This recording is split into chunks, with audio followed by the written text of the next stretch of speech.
35 em diante. Portanto, não abram mão da sua firme confiança. Lembre-se da grande recompensa que ela lhes traz. Vocês precisam perseverar, a fim de que, depois de terem feito a vontade de Deus, recebam tudo o que Ele lhes prometeu. Pois em breve virá aquele que está para vir, não se atrasará. Meu justo viverá pela fé. Se ele se afastar, porém, não me agradarei dele. Mas não somos como aqueles que se afastam para a sua própria destruição. Somos pessoas de fé cuja alma é preservada. A fé mostra a realidade daquilo que esperamos. Ela nos dá convicção de coisas que não vemos. Pela fé, pessoas em tempos passados obtiveram aprovação. Pela fé, entendemos que todo o universo foi formado pela palavra de Deus. Assim, o que se organizou-se daquilo que não se vê. Senhor Deus e Pai, nós somos gratos pela Tua palavra. Pedimos que o Teu Espírito ministre em nosso coração aquilo que é necessário, Pai. Somente aquilo que é necessário. A Tua palavra, ela comunica quem ela é para nós. E às vezes não é necessário uma interpretação, uma exposição, porque ela mesmo trará o entendimento que nós precisamos ter. Nessa noite, abra o nosso entendimento, Espírito Santo, e que o nosso coração seja uma terra muito receptiva para a Tua palavra, em nome de Jesus. Queridos, nós já estamos chegando ao final de mais um ano.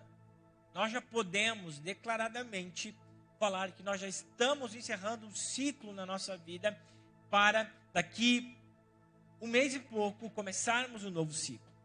E nós, como igreja, de uma forma progressiva, de uma forma inteligível, entendemos nesse ano de 2023 que nós precisamos, em todas as áreas da nossa vida, ancorá-las em Jesus.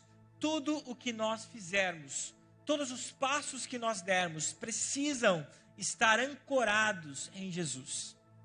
A nossa vida, ela se torna inabalável quando nós temos um fundamento que é inabalável. E de acordo com a palavra do Senhor, nós compreendemos que esse fundamento é a rocha eterna, que é Jesus em nossa vida. E para encerrarmos esse ano, e já às vésperas de um novo ano, cabe nós entendermos sobre um grande fundamento que nós precisamos alicerçar a nossa vida. E é claro que é Cristo. Mas nessa noite, e a partir dessa noite, nós vamos compreender o fundamento da fé. A fé, ela é muito falada por muitas pessoas, mas ela é incompreendida pela maioria das pessoas. A fé é uma virtude que todo o cristão precisa ter. Preste muita atenção nessa frase. A fé é uma virtude que todo o cristão precisa ter. Sem fé, é impossível ser um cristão. Todo mundo me entendendo? A fé é uma virtude que todo cristão precisa ter. E se nós não tivermos fé, nós não somos crentes em Jesus. O autor da Epístola aos Hebreus diz o seguinte, do capítulo 11, no versículo 6, sem fé é impossível agradar a Deus. Quem deseja se aproximar de Deus deve crer que Ele existe e que recompensa aqueles que o buscam. Então, o que eu disse para vocês faz muito sentido. Que alguém, para ser crente em Jesus, em Deus Pai, em Deus Filho, em Deus o Espírito Santo, precisa ter fé. Meu irmão, se você não tem a fé bíblica, você não é um crente. Se você não tem a fé bíblica, você não crê em Deus. Você pensa apenas que crê. E a partir dessa conceituação que nós vamos compreender nessa noite, nós vamos entender se de fato estamos caminhando por fé ou não. No capítulo 11 da Epístola aos Hebreus, nós vamos ver que a nossa fé, ela precisa estar totalmente fundamentada em Deus. E a partir do capítulo 11 de Hebreus, que nós vamos debruçar a nossa vida, vamos nos alimentar, vamos saborear, e vamos precisar dizer, no final desse tempo, dessa ministração sobre o fundamento da fé, dizer a Deus, aumenta a nossa fé, porque nós precisamos crer como o Senhor nos ensina que devemos crer. Meus irmãos, e a fé é um dos alvos mais atacados em nossa vida. Quantos de nós já não esmoreceram na fé? Diante de doenças, diante de situações inesperadas, diante de fatos insolúveis, diante de perseguições e provações, todos nós um dia na nossa vida já trememos na fé. A base da fé, algum dia, ela já foi tremida, quando ela foi confrontada. Seja qual for a situação, o autor do texto sagrado, totalmente inspirado por Deus, nos traz a luz sobre o que significa fé. Portanto, nós vamos aprender que o genuíno crente, eu gosto muito dessa palavra genuíno. Genuíno é aquilo que é verdadeiro. Você pode, meu irmão, ir em inúmeros lugares. Um lugar que faz tempo que eu não vou com a Priscila, quando nós vamos para São Paulo, que a Priscila gosta muito de passear. Eu não compro lá. Eu acho que determinadas coisas nem se deve comprar lá. É na 25 de março. Já ouviu falar na 25 de março? Cara, você passa lá, Lacoste. Tome. Tu tá linda. Sem galantia. Fala assim, gente. Você vai lá e pode comprar todas as marcas que você quiser, mas não tem galantia. Lava, encolhe. Lá não tem galantia. Tem galantia? Não tem galantia. Eles falam. Original, é original. Como tem muito chinês, eles falam original. Não tem galantia. Meu irmão, você pode comprar tudo lá. Eu acho que a 20 ou 10% do que se custa algo original. Mas não é genuíno. Aquilo que é verdadeiro tem um alto preço a se pagar. E existem muitos crentes que não são genuínos, porque não têm a verdadeira fé.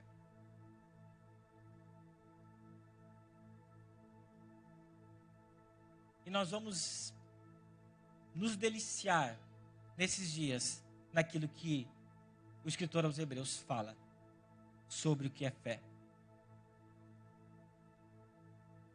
O apóstolo Paulo, em sua segunda carta aos Coríntios, no capítulo 5, versículo 7, ele diz o seguinte: porque vivemos por fé e não pelo que vemos.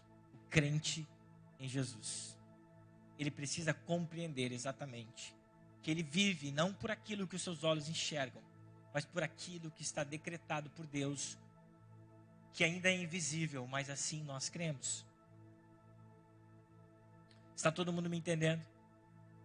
O primeiro ponto que eu abordo para vocês é exatamente aquilo que o escritor aos Hebreus quer que nós entendamos.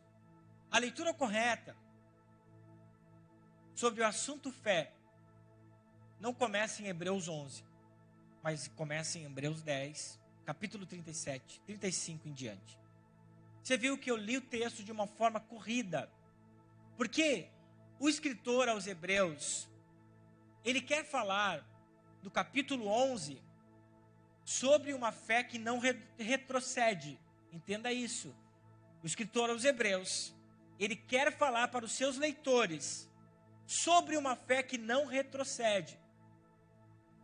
Tanto é que muitos comentaristas, um deles é Shedd, outro é F.F. Bruce, diz que nós precisaríamos ler Hebreus 10, 39 e ir direto para Hebreus capítulo 12, versículo 1, quando o autor diz: corramos a carreira que nos é proposta, olhando firmemente para o autor e consumador da nossa fé. O que o escritor aos Hebreus está comunicando através das suas palavras não é os exemplos de fé que nós vamos ver em Hebreus 11, mas de fato sobre uma fé que não retrocede e também o que significa fé. E para calçar tudo isso, ele faz esse interlúdio. Na verdade, para calçar tudo isso, ele fala sobre a história de grandes homens que nós devemos nos inspirar, porque tiveram uma fé que não retrocede. Então, ele diz o seguinte, 10, 35 até o 39. Portanto, veja que ele está concluindo o assunto. Ele fala sobre essa fé nos versículos anteriores do capítulo 10. Portanto, não abram mão de sua firme confiança. Lembrem-se da grande recompensa que ela traz. Vocês precisam perseverar, a fim de que, depois de terem feito a vontade de Deus, receba tudo que ele lhes prometeu. Pois em breve virá aquele que está por vir, não se afastará. Meu justo viverá pela fé. Se ele se afastar, porém, não me agradarei dele. Mas não somos como aqueles que se afastam para a sua própria destruição. Somos pessoas de fé, cuja a alma é preservada. Precisamos ler Hebreus 11 à luz de Hebreus 10.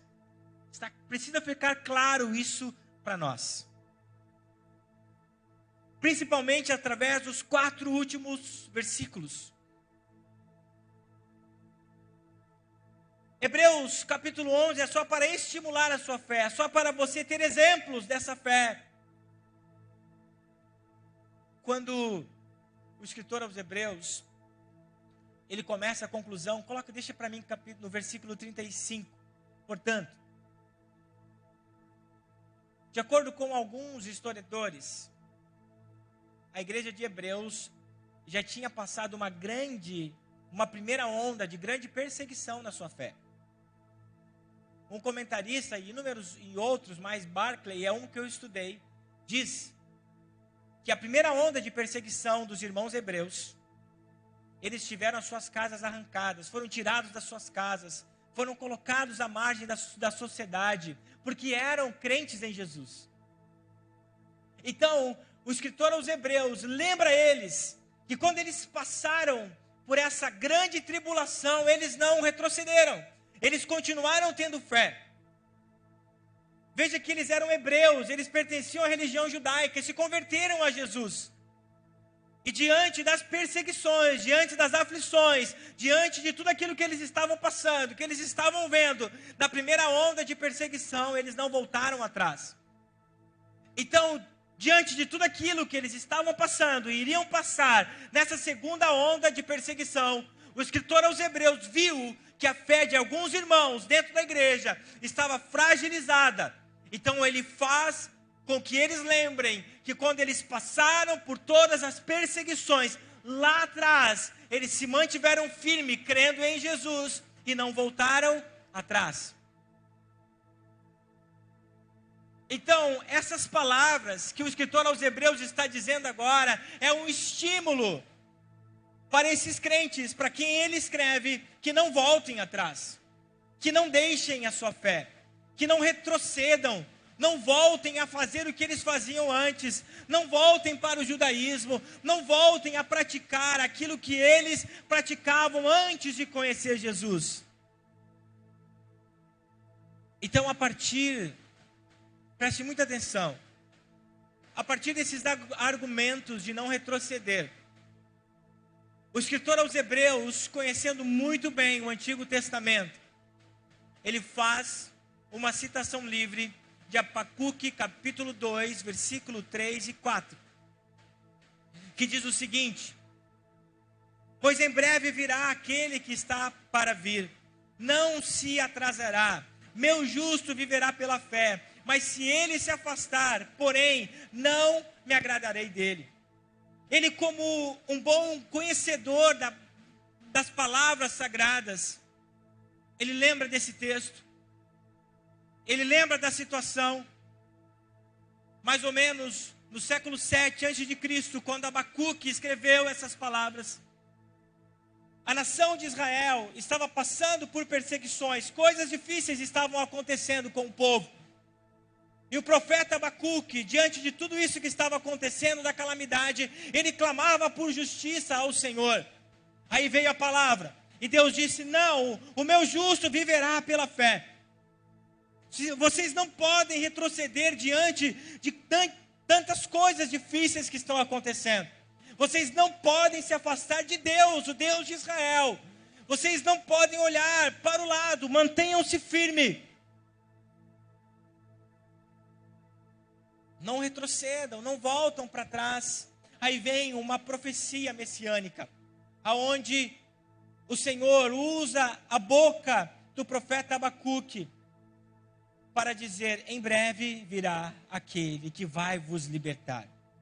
Certamente essa era uma profecia messiânica, que viria o Cristo, que de fato veio. E porque ele veio, não faria com que o seu povo perecesse, mas Israel rejeitou. Então o escritor aos Hebreus traz novamente essa palavra para o povo hebreu, que cria em Jesus, dizendo: veja que o Messias já veio, Jesus já veio, e como ele já veio, um dia voltará. Por isso não retrocedam em fé. Quantos estão me entendendo?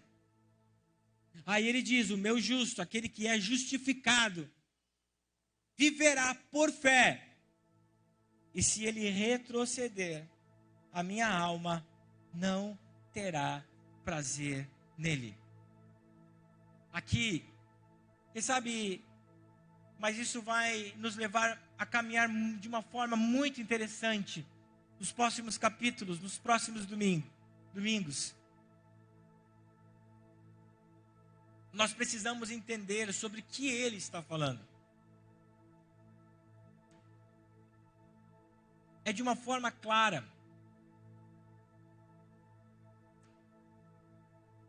que o escritor aos Hebreus está falando sobre a fé salvadora. Preste atenção nisso.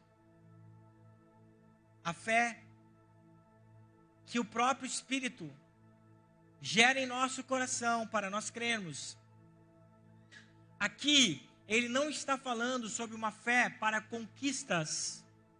Ele está falando sobre a fé de uma conquista para a eternidade. O retroceder que ele está dizendo aqui é sobre aqueles que deixam de crer em Jesus, que se afastam, que apostatam, que saem do caminho, que deixam de crer, diante das perseguições se afastam de Jesus, deixam Jesus de lado, sucumbem, se dobram, diante de tantos dias difíceis que estão enfrentando. Então, por isso que ele diz: nós não somos como aqueles que se afastam para a sua própria destruição. Se afastar de Deus por causa dos problemas, se afastar de Deus por causa das doenças, por causa das perseguições, dizer que Deus não existe, dizer que Deus não ama, é se autodestruir, o texto sagrado está nos dizendo. Quantos estão me entendendo? São aqueles que deixaram e que não são... perderam de fato a sua salvação, porque apostataram da fé. Mas os que vivem com Cristo, mesmo diante das suas tribulações, tem a sua alma preservada. Sabe, meus irmãos, o ano passado, eu fiz o funeral de um irmão aqui da igreja. E aquele irmão, eu não falarei o nome, mas os familiares, certamente, não vou expor, mas os familiares poderão lembrar. Ele faleceu no dia do seu aniversário. E no dia do seu aniversário, diante de tantas dores, ele dobrou os joelhos e disse: Senhor, o meu presente é que o Senhor me leve, porque eu não aguento mais sofrer de dor. Isso aconteceu. E aquela família pediu para o pastor Milton fazer aquele funeral. Acho que não me lembro se fui eu, mas eu sei que eu tive uma palavra. A esposa pediu que o pastor Milton fizesse, e eu trouxe uma palavra. Eu disse: aqui está o nosso irmão, que agora desfruta de plena alegria no seio de Abraão. Aqui, aonde ele está, é um lugar aonde não há dor, aonde não há tristeza, aonde as suas pernas podem se mover, aonde o seu coração pode jubilar, não mais de dor, mas de plena alegria. Terão tribulações na nossa vida, que nós vamos viver com elas, porque nós vivemos em uma terra de espinhos e abrolhos, como a palavra nos fala. Só que nós não podemos sucumbir diante dessas provações. Sabe por quê? Porque quando nós deixamos a fé, nós perdemos a vida eterna. Mas quando nós mantemos em fé, mesmo que os dias sejam difíceis, tenha certeza que quando você subir na eternidade, você vai viver em um lugar onde não há dor, onde não há tristeza, onde não há sofrimento, porque você vai estar no melhor lugar que você já conheceu em toda a sua vida. É isso que nós precisamos compreender, igreja. O escritor aos Hebreus está falando sobre a raiz da fé. Ele está falando sobre a fé que nos salva, gerada pelo próprio Espírito de Deus. E é essa fé que nós não podemos retroceder. Aí, ele fala sobre a fé como fundamento. Através desse interlúdio maravilhoso que ele faz, do capítulo 10, versículo 35 em diante.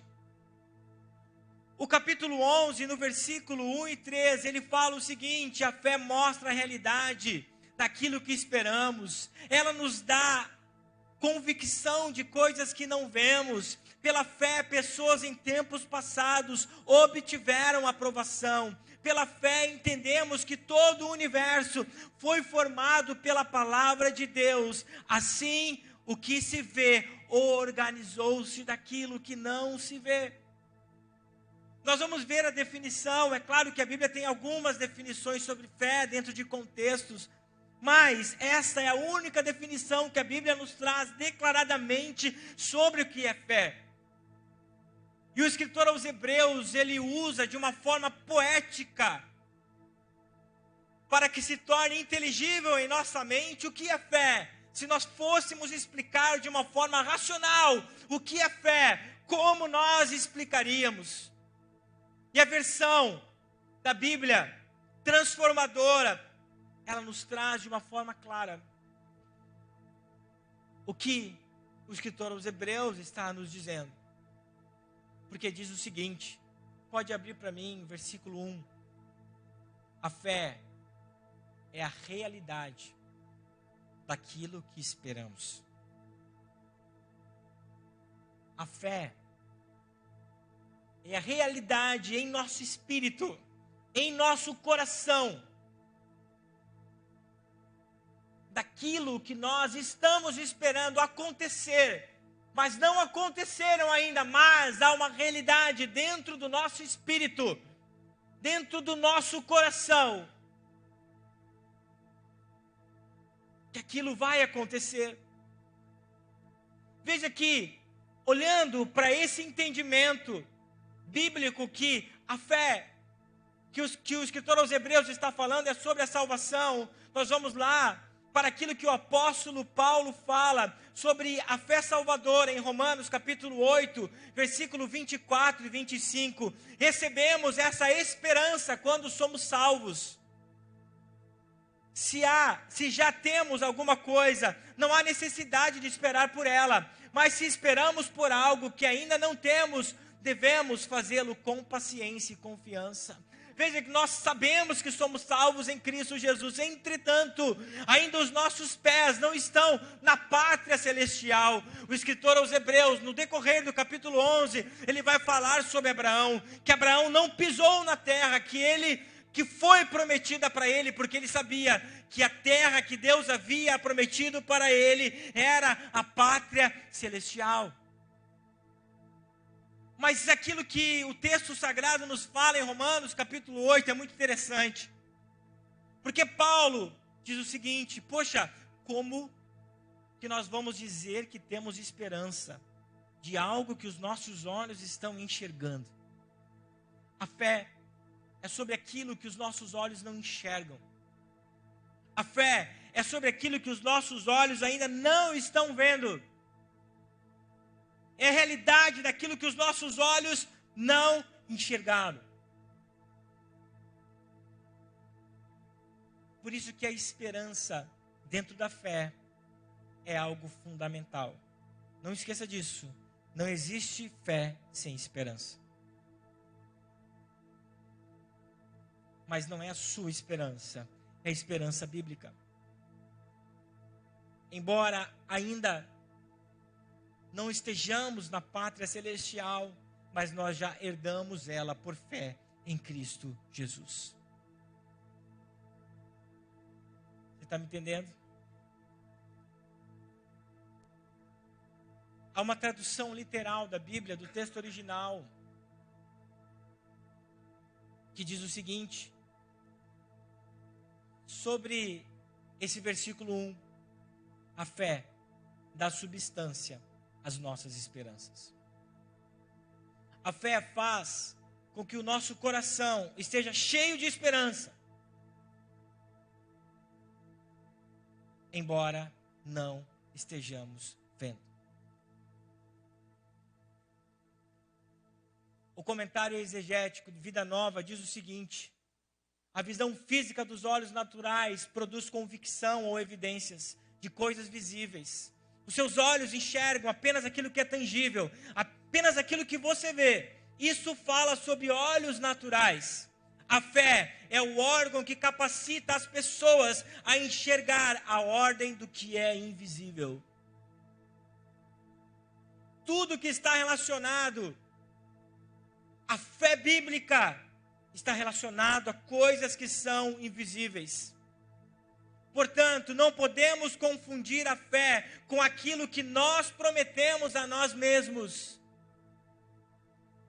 Não confunda a fé com devaneios da sua cabeça, com aquilo que você projetou que iria acontecer e você colocou na conta de Deus. Mas fé é conquistar as promessas que estão naquilo que Deus prometeu.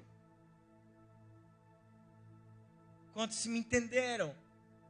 Não podemos projetar em Deus uma frustração de devaneios que nós criamos, que nós imaginamos no nosso subconsciente. Vamos acreditar a Deus aquilo que Ele projetou em nosso coração. E se Deus prometeu, Ele mesmo é fiel para cumprir todas as suas promessas. Aplauda o Senhor por isso. Deus não tem compromisso com as suas promessas, mas Deus tem compromisso com aquilo que Ele prometeu. O versículo 3 diz o seguinte: pela fé, entendemos que todo o universo foi formado pela palavra de Deus. Assim, o que se vê originou-se daquilo que não se vê. Nós cremos pela fé que Deus, através da palavra, criou o universo de coisas inexistentes. Por que a ciência não acredita que Deus fez todas as coisas? Porque é necessário ter fé. Porque o próprio escritor sagrado disse que é pela fé que nós acreditamos que Deus fez do nada as coisas que hoje se existem. As coisas que nós enxergamos foi criado por nada. E da mesma forma que nós cremos que Deus criou o universo de coisas inexistentes, nós precisamos entender duas coisas. A primeira, nós cremos na nossa salvação. A fé salvadora, gerada por Deus em nós.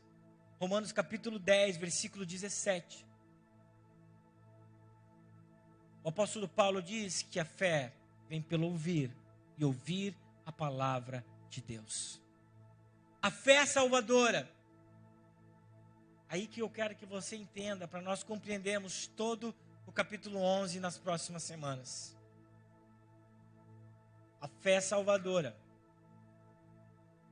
é o ponto de partida para nós compreendermos as promessas que Deus tem para cada um de nós nessa vida. Se nós temos fé em Cristo, se nós temos fé para a salvação, nós temos fé para compreender e para desfrutarmos daquilo que Deus prometeu em nossa vida. O ministério já pode subir, mas preste atenção no que eu vou falar para vocês. Mateus capítulo 9, versículo 22. Eu não sei se você já prestou atenção.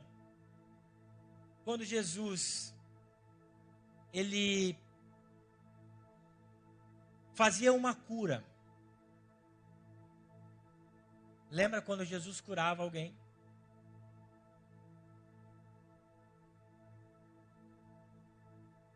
Jesus, ele sempre dizia uma frase: vá, a tua fé fez o quê? Salvou. Não curou, salvou. Porque aquela pessoa creu na fé salvadora. Ela creu nos milagres que o Senhor podia fazer na vida dela. Quando nós estamos fundamentados na verdadeira fé, nós podemos crer que Deus nos cura. Nós podemos crer nas promessas de Deus. Nós podemos continuar crendo e não sucumbirmos diante dos problemas da vida. Eu posso dizer para vocês, biblicamente, que a base para a fé que nós precisamos ter em inúmeras coisas que precisam sobrenaturalmente acontecer em nós está em crer que Jesus nos salvou. Em crer que Jesus pode fazer algo por nós. Em crer que Jesus nos tirou do império das trevas e nos trouxe para a luz. Em crer que quando nós morrermos, nós não morreremos. Nós estaremos com Jesus na eternidade. E quando nós cremos nisso, nós podemos nos apropriar de todas as suas promessas nessa terra por fé. Deus assume, Deus assina a sua palavra em relação à sua vida. Todas as promessas de Deus para você. Se você crer, Ele mesmo é fiel para cumprir cada uma delas. Esse mesmo comentário exegético de F.F. Bruce fala algo muito interessante. Jamais se esqueça disso. Fé é você ter a escritura na mão de uma propriedade que ainda você não tomou posse. Você tem dizendo que tal terreno é seu. E se você tem uma escritura pública, se você tem um registro, nada pode tirar isso de você. Fé é você ter uma escritura pública, dizendo que é seu, sem mesmo ter possuído, corporalmente ainda, aquela terra. Você ainda não está lá dentro, você ainda não vê, você apenas vê a escritura daquilo dizendo que é seu e assinada pelo Senhor. Nós ainda não encostamos os nossos pés na eternidade, mas nós cremos aqui naquilo que Jesus disse: aquele que crer em mim, mesmo que morra, viverá. Nós ainda não colocamos os nossos pés em muitas promessas do Senhor, mas dentro de você há uma convicção, há uma esperança de coisas que você está aguardando, mas que você não tem. Mas pela fé, aquilo é seu. Quem sabe você tem na sua mão apenas a escritura de uma cura. Quem sabe você tem na sua mão apenas a escritura de tantas promessas de Deus para a sua vida. Eu quero dizer para você, porque você tem a escritura, isso é seu e nada poderá tirar de você. Quem sabe os teus pés ainda não estão lá, mas é seu. Porque foi Deus que te prometeu. Se coloque de pé no seu lugar. O fundamento, o firme fundamento da fé é a fé salvadora. É fé que Jesus é o Filho de Deus, que morreu por nós numa cruz, mas ao terceiro dia ressuscitou e nos prometeu a pátria celestial. E porque nós cremos na pátria celestial, há coisas que o Senhor quer fazer por nós aqui na terra, que os nossos olhos ainda não viram, mas porque Ele falou, nós temos a Escritura dizendo que é nosso. Feche os teus olhos e adore ao Senhor.